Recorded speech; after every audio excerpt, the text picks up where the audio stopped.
টানাটানি করছে। তখন উনি বেঁচে ছিলেন? হ্যাঁ, বেঁচে ছিলেন না মৃত ছিলেন? তখন উনি বেঁচেই ছিল, ওনাকে টানিয়ে নিয়ে চলে যাচ্ছে। টানিয়ে নিয়ে চলে যাওয়ার পরে কারা কারা টানছিলেন?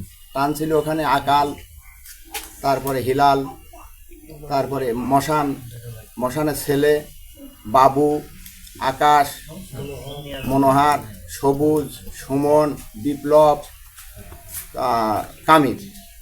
আচ্ছা, এরা যখন হাত ধরে টানিয়ে চলে যাচ্ছে, আমি দেখছি ঘটনা তো খারাপ, উদ্দেশ্যটা ভালো না, ওকে তো মারবে।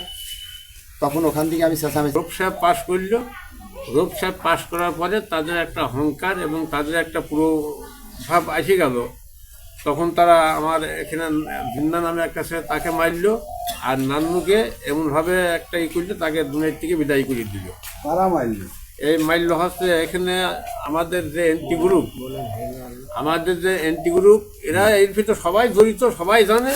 তার ভিতরে ওখানে প্র্যাকটিক্যাল ওখানে গিয়েছিল আমার চাচাত ভাই এটা আবদুল্লাহ, ওরা মাটির থেকে আসলে দেখছে আর কি। এখানে হিলাল ছিল, তারপরে আকাল, হ্যাঁ আকাল, মনোহার, সবুজ, মিজান ছিল, মিজানুর রহমান আর কি। হ্যাঁ, তারপরে ওরা এটা চক্রান্ত এমনভাবে চক্রান্ত করেছে, এরা সব জানিয়ে মানে মিটিং সিটিং করে এই কাজটা করেছে।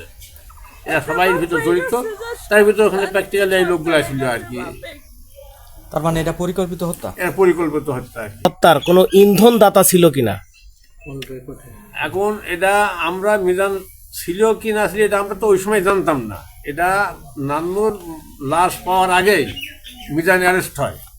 এ ব্যাপারে কুমারখালী থানার ওসি সবচাইতে ভালো জানে এবং সেখানে কল রেকর্ড আছে। নান্নুকে কীভাবে মারা হয়েছে, কারা কারা মারেছে, এইগুলা আমার সাইড থেকে ওই থানায় ভালো জানে। আকিব সাহেবই ভালো। আমি মোসাম্মদ মমিনা খাতুন, আমি আমিরুল ইসলামের স্ত্রী। আচ্ছা, ওই দিনের কি ঘটনা জানেন? মানে মৃত্যুর আগে তার সাথে আপনার কি কথা হয়েছিল? সে আসলে এরকম কি কোনো ঘটনা আজ করতে পেরেছিলেন যে এরকম ঘটবে বা কি? না, সে এই ধরনের কোনো আজ দিয়েছিল না, কিন্তু তারা ষড়যন্ত্র করতো। সে বলতো আমি তো কারোর অন্যায় করিনি, আমার কি জন্য মারবে টারবে, আমি কিসের সাবধানে থাকবো। কিন্তু তাকে তারা নির্মমভাবে হত্যা করলে একদম বিনা অপরাধে। কিন্তু কেন? তার কোনো অন্যায় নেই। সে রাজনৈতিক ক্ষেত্রে আর প্রতিহিংসার কারণে তাকে এইভাবে ষড়যন্ত্র করে তারা মেরে ফেললো। সে কোন তারপরে সে কোনো অন্যায় করি নাই, আমি তার স্ত্রী, আমি বলতে পারি সে কোনো অন্যায় কাজের সাথে জড়িত না। সে অন্যায়কে কখনো সময় প্রশ্রয় দিত না। যারা নিষ্ঠুরভাবে এভাবে হত্যা করলো, আমি তার বিচার চাই।